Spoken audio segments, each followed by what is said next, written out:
Seria muito melhor que a igreja fosse reduzida em número, mas que vivesse o catolicismo. Seria muito melhor do que ter essa turba de muita gente e a maioria não está vivendo nada. Então, a fé é dom e é conquista. É dom de Deus, mas ela deve ser cultivada.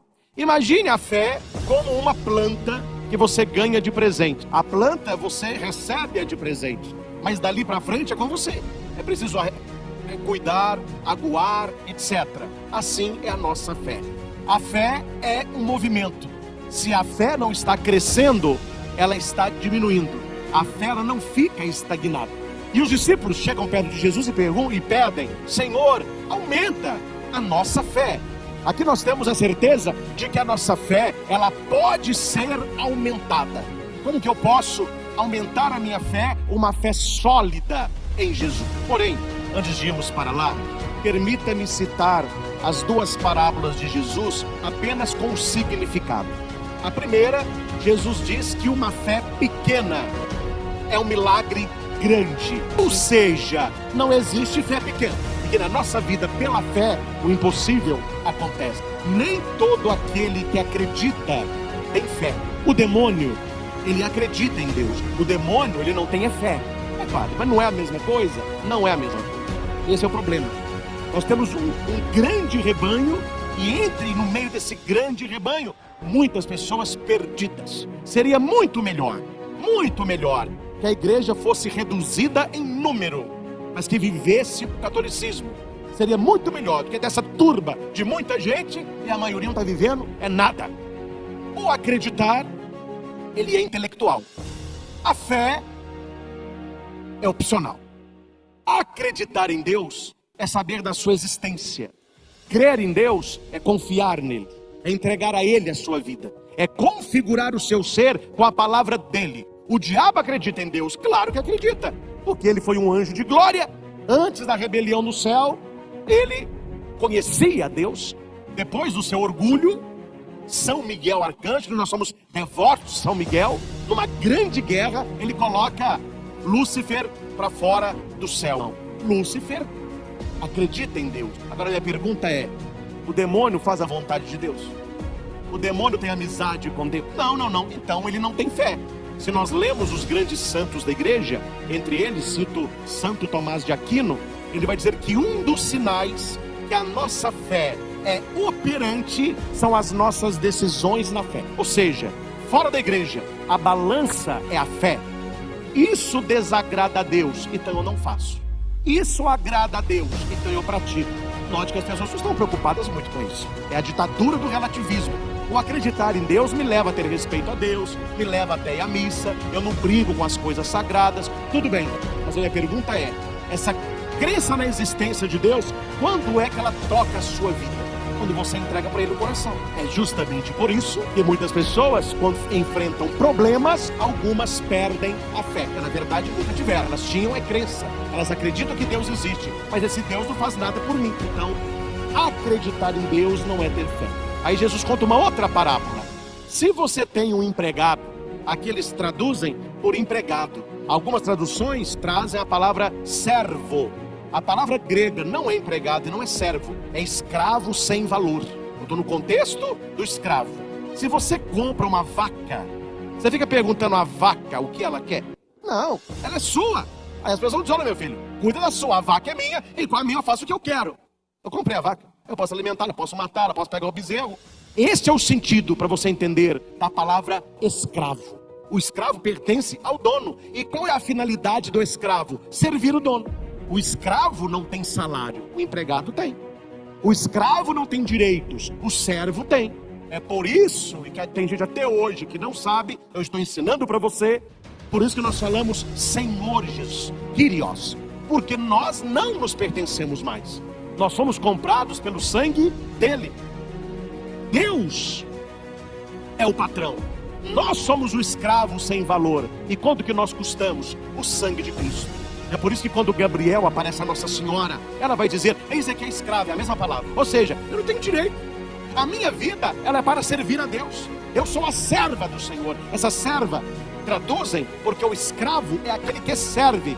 Então, Jesus conta a parábola assim, olha, você tem um escravo, e um escravo sem valor ainda. Existe escravo com valor? Lógico. Você pega um escravo de 1,80 m, forte, jovem, ele é caro, pode trabalhar muitos anos. Você pega um escravo fraquinho, com uma certa idade, já doente, quanto ele vale? Ninguém compra. É um escravo sem valor. Se esse escravo, ele faz tudo o que você mandou, ele chega, você vai dizer, olha, você trabalhou muito, senta aqui, come, bebe. Você vai dizer, olha, me sirva, lave os meus pés, quando acabar de me servir, você come. Você vai agradecer a este escravo? Não, porque a essência dele é servir mesmo. Então preste atenção no que Jesus está dizendo. O que choca é a desobediência. E obedecer a Deus não é a exceção, é a regra. Então quando você cumpre os mandamentos, não é merecimento de elogio algum, é obrigação sua, é obrigação minha. Oi, Padre, mas por que Deus me trata assim? Porque obedecer a Deus é muito fácil quando você olha para a cruz. Ele não está pedindo, olha, eu morri um dia na cruz por você, eu estou pedindo para você morrer na cruz por mim. Aí a maioria fala, é doses aí, né? Não, ele está pedindo a obediência. Quem ama, obedece. E por que essa palavra hoje, ela cai no nosso ouvido de uma maneira assim, que a gente não gosta muito de escutar? É porque o ser humano tem a tendência à rebeldia. O ser humano se acha. E tem uns que se acham tanto que nem Deus eles precisam. Eu me basto. Isso vem de onde? Atenção nisso aqui. Isso vem do Gênesis.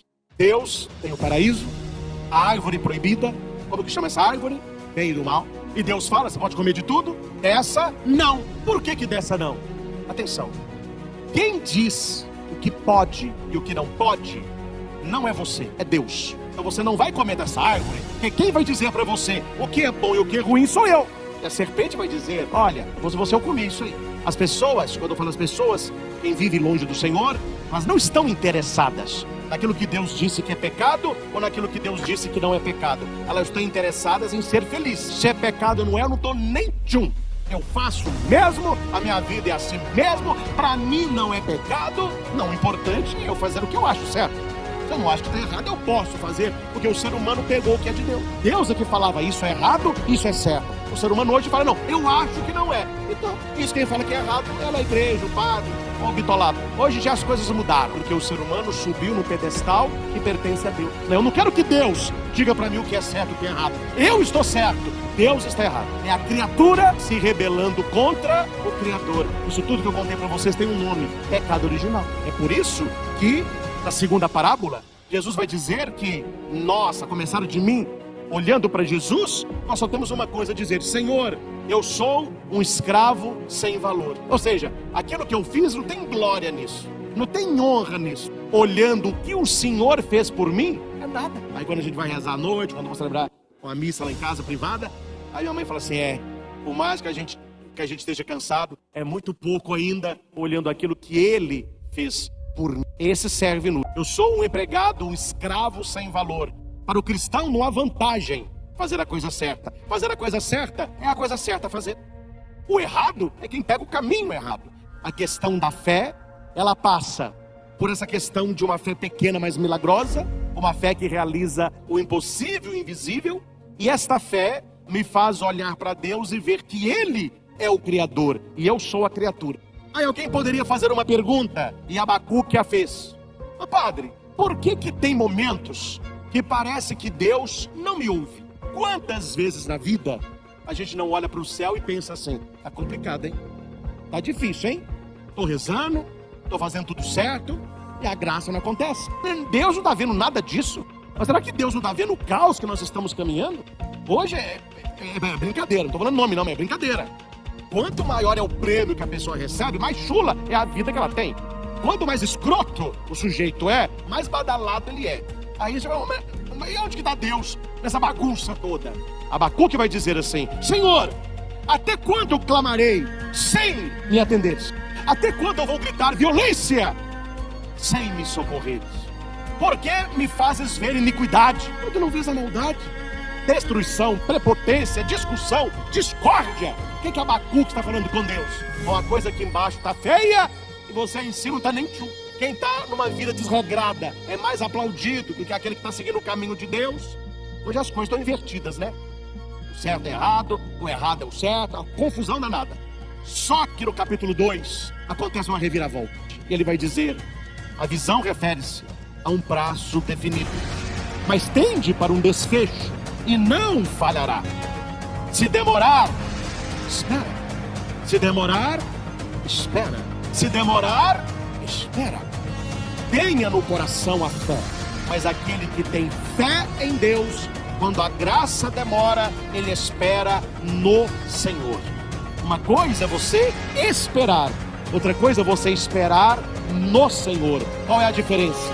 Esperar pode ou não acontecer. Olha a diferença de esperar e de esperar no Senhor. Quando você espera no Senhor, a sua esperança está acima de toda espera, porque a espera no Senhor não é uma dúvida, é uma certeza. E quem me dá essa certeza? A fé. Porque a palavra diz: se demorar, espera, porque a tua graça virá com certeza e não tardará. Porque o justo, ele vive pela fé. Nós devemos viver pela fé.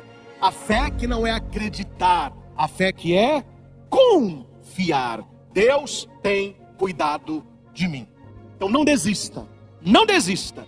Se você está enfrentando, e muita gente em casa, situações difíceis na sua vida, situações de enfermidade física, psíquica, emocional, se você está enfrentando problemas no trabalho, problema financeiro, problema no casamento, problema na família, problema na universidade, se demorar a tua graça, espera. Eu que quero, você que é um casal que quer engravidar, está rezando, continua. Se demorar, espera, reza, espera. Ah, mas eu queria tanto ter um namorado ou uma namorada, ainda não apareceu. Espera, mas espera no Senhor. Como que eu espero no mundo? Reclamando, blasfemando e perdendo a esperança. Como que eu espero no Senhor? Indo à missa, fazendo adoração ao Santíssimo, lendo a palavra, rezando o terço, leitura espiritual, conhecer vida de santo. É assim que nós esperamos no Senhor. Deus respondeu a eles, Deus haverá de responder a nós. Eu acho muito engraçado, quando as pessoas conversam comigo e elas ficam assustadas e até assim admiradas, achando que eu tenho assim um poder sobrenatural, quando eu digo para elas que eu converso com Deus e que Deus me responde, Deus me direciona, Deus me dá palavra, Deus me dá pregações prontas, Deus me leva a vários lugares, Ele abre portas, aquilo que é impossível para mim acontece. Oi, padre, mas é porque o senhor é padre. Não, meu filho, é porque você tem que ter em sintonia, tem que ter amizade com o Todo-Poderoso, entendeu? Tem que sair do acreditar e ir para a fé. O nosso Deus não é mudo, e Ele fala com todos nós. E qual é a maneira principal de Deus nos falar? Pela palavra. Na liturgia deste domingo, Deus me falou, não, Deus gritou comigo. Eu preparando as leis, falei, meu Deus, mas que maravilha, como que o Senhor é um Deus maravilhoso. Palavra, Deus está me falando. Bíblia fechada é livro, Bíblia aberta é boca de Deus. Então abra a boca de Deus lá na sua casa, abra a boca de Deus na tua vida, abrindo a Sagrada Escritura e lendo. E a segunda leitura, e é nela que nós vamos pôr a cereja do sorvete. Paulo, e o que eu não falei na parte da manhã, ele vai dar uma receita. Como que a minha fé se torna uma fé operante? Como que eu posso aumentar a minha fé? Esta é a pergunta, certamente está no coração de todos vocês. Como eu posso ter uma fé melhor? Como eu posso ter uma fé poderosa? Como que eu posso ter uma fé que os santos tiveram? Olhando Santa Teresinha, o tempo de Deus para ela não foi o tempo de Deus para nós. Morreu jovem, mas ela cumpriu a missão dela. Carlo Acutis, o tempo de Deus para ele não é o tempo de Deus para nós. Para nós, ele morreu muito jovem. Para Deus, ele tinha chegado à plenitude. Então você olha a idade de um Carlo Acutis e olha a idade de uma Madre Teresa de Calcutá.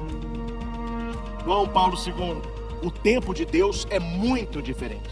Nós precisamos entender que Deus, ele não lida conforme nós lidamos. Não sei se você sabe disso, só para você me entender. Quando um civil, ele resolve ser militar, vamos pegar aqui o exército. Eu quero ser um militar do exército, quero ser da aeronáutica, quero ser da marinha. Ele não vai para a formação direta. Ele vai para uma escola preparatória, onde ele vai viver um ano. Claro, tem aulas, tem exercício, tem provas. Mas este um ano é para quê? Para que ele aprenda como o militar vive. Ele vai deixar de ser civil, ele vai passar a ser militar. E este ano, ele vai aprender como é que o militar se comunica. Como é que o militar se porta. Como é que eu lido com os meus superiores e com os meus subordinados. Este primeiro ano. Se a pessoa que é civil, como nós, já entra pro exército direto, meu filho, a pessoa fica mais perdida que azeitona em boca de banguela. Ela não sabe como que é. Ele quer entender? Não fica pondo a mão na cabeça assim. O que é isso? Põe a mão assim. Toda hora fica pondo a mão na cabeça. O que é isso aí? Às vezes, nós estamos ainda numa esfera em que não entramos como que Deus se relaciona conosco. Como que eu me relaciono com Ele. Se você continua se relacionando com Deus como todo mundo se relaciona, você se relaciona através da crença. E o que opera milagre não é saber que Deus existe. O que opera milagre é você entregar a sua vida a Ele. Crença nunca operou milagre em ninguém. Acreditar que Deus existe nunca salvou ninguém. Tanto que Jesus não vai dizer, acredite em mim. Não. Crê no Senhor Jesus. Será salvo tu e tua família. Não acredita no Senhor Jesus, não. Acreditar é saber que Ele existe. Crer é entregar a vida. Então São Paulo, escrevendo a Timóteo, ele vai dar vários conselhos. Na leitura de hoje, ele nos dá 4 conselhos para que tenhamos mais fé. Eu sei que muita gente assiste escrevendo. Anote aí que eu vou falar esquematicamente para você escrever. Você que está com o folheto nas mãos, acompanhe a segunda leitura e você vai levar o folheto para casa, para você colocar em prática essas 4 atitudes. Oi, padre, é para todo mundo colocar? Não é para todo mundo colocar, não. É só para quem tem, é só para quem quer mais fé. É só para quem quer levar a coisa a sério, né? Vamos lá. Como eu saio do acreditar para a fé? Como eu paro de somente saber que Deus existe e ter um relacionamento com Deus? Isso é que eu falo para vocês.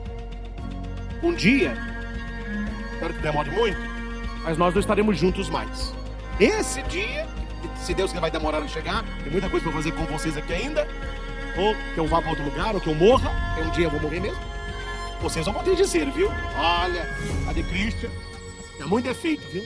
Mas uma coisa, ele se desgastou aqui no santuário. Toda a fala dele era para que nós tivéssemos comunhão com Deus. Ele viveu a sua vida de padre pregando uma espiritualidade profunda, falando sobre fé, sobre comunhão com Deus. Porque o que faz a diferença é se você tem ou não comunhão com Deus. Porque saber que Deus existe, sentar no cestão, todo mundo faz isso aí. A comunhão com Deus é o X da questão. É o VIP. É o católico VIP. Ele entrou na comunhão com Deus. Aí ele entende a coisa. Quando você vê a coisa, acabou. Ninguém tira mais. Assim era o Marcos Henrique, coitadinho. Ficou muito tempo sem comer doce. Carol e Samuel fez de tudo. Aí um dia o Samuel falou, você que é o padrinho, vai ser o primeiro a fazer. O que, Samuel? Pega um pouquinho de sorvete, pode pôr na boquinha dele. Meu filho, desse dia pra frente, aquele limão que ele chupava com tanto gosto, ele só quer agora sorvete. E ainda aprendeu a falar, açaí, eu quero açaí. Por que isso aconteceu? Porque antes ele acreditava no sorvete. Como assim, padre? Nós tomávamos, ele não podia. Então a Carol encabelava ele com uma fruta, com um pedacinho de melão. Mas ele via na mesa o sorvete. O sorvete está ali, então eu acredito. Mas quando ele provou, ele saiu do acreditar e foi para a fé. E uma vez que ele provou, você pode falar com ele à vontade. É ruim. Não, é uma delícia. Acabou, ninguém tira mais. Aonde ele vai, eu quero sorvete, eu quero picolé. Você entendeu o que é experiência? Nós precisamos ter essa experiência de Deus. Provar Deus, sentir Deus. Como, padre? Vamos lá. Primeiro, reavivar a chama do dom de Deus que nós recebemos. Repita comigo. Eu tenho dentro de mim. Eu tenho dentro de mim a chama do dom de Deus. a chama do dom de Deus. Amém? Amém. Então é preciso reavivar esta chama, reacender esta chama, alimentar esta chama. Não sei se você já viu escoteiros acendendo fogo. Eles ficam ali, aí começa a sair uma fumacinha. Vai. Aí o coleguinha tá lá com a palha. Põe a palha aqui, põe a palha. Meu braço tá doendo, não para não. Pegou fogo. Aí aquele foguinho pequenininho, o que eles vão fazendo? Vão pôr no graveto, palha, madeira. Aí de madrugada, aquele fogão. Mas como começou toda aquela fogueira grande? Se tivesses fé do tamanho de um grãozinho de mostarda, é pequenininho que tudo começa, gente. Sabe qual a diferença da pessoa humilde e da pessoa orgulhosa? O humilde, ele quer ser grande. O orgulhoso, ele acha que já é grande. O meu pai, que é vivo até hoje, graças a Deus, José Emílio, ele se aposentou como gerente geral da Itaúmense, que não existe mais, na fábrica de pano em Itaúna. Ele estava no cargo onde ele olhava vários setores. Era um cargo muito bom na empresa. Mas ele entrou sendo gerente? Não. Ele entrou carregando estopa.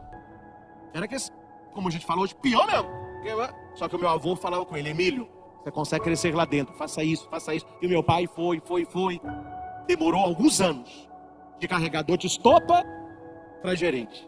Estou falando de todos não, viu? Papai e mamãe. Qual que é o problema dos nós adolescentes? Eles querem entrar em gerente. Sim ou não? Lembra a história nossa. Lembra a sua infância. Lembra o tanto que você ralou para estar onde está. Gente que começou sem nada. Hoje pode ter até o império. Aí, os que nascem hoje já querem o império sem fazer nada. Tudo começa. O humilde, ele vai crescendo. Ele vai conquistando. O orgulhoso, ele já quer tudo pronto. E Jesus vai dizer aqui, nós precisamos reavivar a chama dentro de nós. Como? Começando de pouquinho. Nós não recebemos um espírito de timidez, mas um espírito de fortaleza, de amor e sobriedade. Então, alimente esta chama dentro de você. Se tem um foguinho ali e eu começo a jogar coisa seca, daqui a pouco é um incêndio. É isso que Deus quer fazer no seu coração. Um fogo inicial, você pode fazer uma grande obra espiritual. Segundo ponto, é o versículo 8. Vamos ler juntos? Não te envergonhes do testemunho de nosso Senhor. Não te envergonhes do testemunho de nosso Senhor. Como que eu cresço perante a Deus? Não tendo vergonha de testemunhar a Deus. Falar de Jesus, testemunhar o Senhor na tua vida, contar as graças que Ele já te fez. Há pessoas que têm vergonha de falar de Jesus. A maioria das pessoas tem uma facilidade muito grande de contar piadas imorais. Mas quando é para falar de Jesus, não vou dizer para não queimar o meu filme. Quem tiver vergonha de Jesus nesse plano, Deus terá vergonha dele quando você estiver no reino dos céus. Quem se envergonhar de mim aqui, eu me envergonharei dele na presença do meu Pai. Então não tenha vergonha de Jesus. Eu me sinto muito bem, eu sou muito feliz de ser padre. Mas eu não fico falando, padre, não. Mas quando eles perguntam, sou padre. Estou no aeroporto, é um prazer, estou comendo. Vamos fazer aqui o seu check-in aqui no negócio, então. Vamos fazer a sua ficha no hotel. Profissão? Eu até brinco, não é muita profissão não, mas ó, padre aí. Eu sou padre, eu sou, além de moto. Ah, que legal. É católico? Só tem uma medalhinha pra você. Ai, padre, que alegria. Nossa, padre. Peraí. Ô, Geralda, você quer uma medalhinha? Tem outra aí? Tem. Não tô falando mal de A ou de B, não. Mas eu conheço. Profissão? Professor. Por quê? Qual a vergonha de ser um padre? Por que não diz, eu sou um sacerdote da igreja? Eu sou um padre, eu sou um ministro da palavra. Isso me enche de alegria. Ser padre para mim me enche de alegria. Ah, não, mas tem gente, não, você está aprontando para lá para o problema dele. Estou falando com o meu ministério. Então, testemunhar Jesus com a própria vida. Não tenha vergonha de ser quem você é. E seja quem você é, aonde você estiver. Eu sou padre aqui de Divinópolis. Eu sou padre quando eu saio em missão. Eu sou padre quando eu estou numa praia. Eu sou padre quando eles me levam para passar uns dias no resort. Todos os lugares eu vivo como padre. Deve vocês estar uma risadinha, né? Padre andando assim na praia. Aí chegou uma senhora e falou assim: ué, o que você está fazendo aqui? O padre, o mesmo que a senhora. Você não está de férias? Aí eu tô, mas eu não sou padre, não. Ó, minha filha. Mas padre também descansa. É, padre. É por isso que o mundo está do jeito que está. O diabo não tira férias. O padre, eu sei disso. Ele mandou a senhora que vai me tentar, não tira férias. Não tira férias, olha. A senhora está trabalhando minhas férias aqui. Isso é só um caso, né? Vocês estão uma risadinha. Mas, meus irmãos, testemunhar Jesus com alegria. Vocês, os mais próximos que me acompanham, né, aí de casa, me seguem no YouTube, nas TVs católicas, no Instagram, vocês veem que de vez em quando eu levo umas bordoadas boas. E eu sei muito bem o que fazer para não levá-las. É abrir mão da verdade. É falar para agradar. É conseguir novos seguidores. Eu sei o caminho das pérolas. Eu estudo essa questão de mídia católica, não é de hoje, não. Tem anos que eu trabalho com a televisão. Eu sei muito bem qual o caminho que segue. Agora você acha que eu vou abrir mão de um testemunho verdadeiro para agradar? Você acha que eu vou fazer postagem para me exaltar, abrindo mão daquilo que é nosso? Jamais eu faço isso. Jamais eu faço isso. Aí um lá falou, padre, me decepcionei com o senhor. Eu falei, fofa, para de seguir. É só você parar de seguir. Você não vai ver uma postagem nenhuma minha. Siga a tua vida pra lá e deixa a minha pra cá. Se você quiser, eu te arrumo um gato. Por quê, padre? Você cuidar das 7 vidas deles e largar a minha. Você cuidar das 7 dele, deixa o padre. Gente, não tenha medo de testemunhar Jesus. Isso eu digo porque eu estou vendo. O mundo seria muito melhor se vocês não tivessem vergonha de testemunhar Jesus. Testemunhe Jesus. Terceiro, versículo 13. Usa o compêndio de palavras sadias que de mim ouviste em matéria de fé. Olha que bonito. Compêndio de palavras sadias. Qual o outro nome para compêndio de palavras sadias? Bíblia. Olha que beleza. Leia a palavra. Foram as palavras que de mim ouvistes em matéria de fé. Bíblia não é livro de ciência.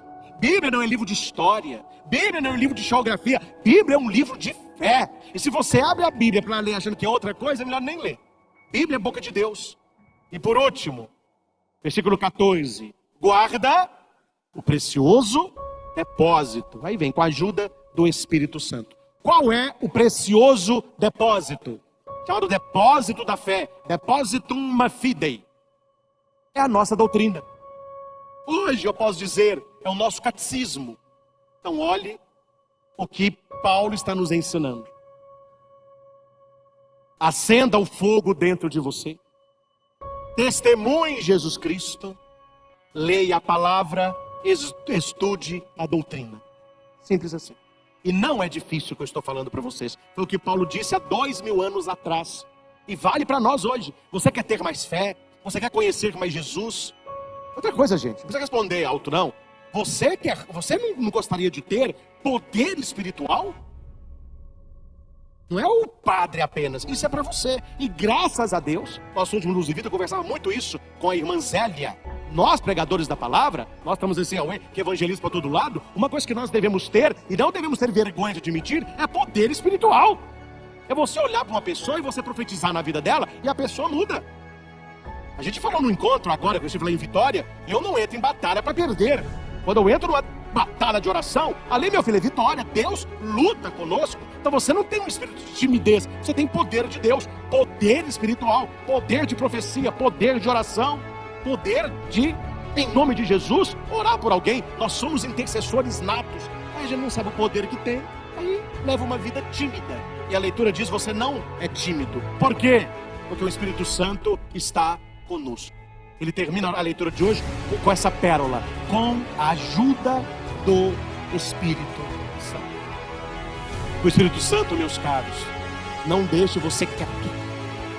Tem uma música antiga, lembrei dela aqui agora, vai ilustrar muito bem. A música é mais ou menos assim, ó. A PUC e o percevejo fizeram combinação. Não tem isso aí? Fizeram serenata debaixo do meu colchão. Procuro, mas não vejo. Ou seja, o cara tá inquieto. Ele tá procurando e não acha que a pouco eu percebi. Entendeu? É isso que eu desejo que o Espírito Santo faça com você. E ele te inquiete. Que o Espírito Santo te cutuque. Que a palavra pregada esta noite não deixe você quieto até você cumpri-la. Eu preciso assumir o meu espírito, que não é de timidez, é de poder. Eu não quero acreditar em Deus, eu quero crer em Deus, entregar a Ele a minha vida. Eu quero reavivar o dom de Deus, reacender a chama de Deus. Eu quero testemunhar Jesus, eu quero falar de Jesus.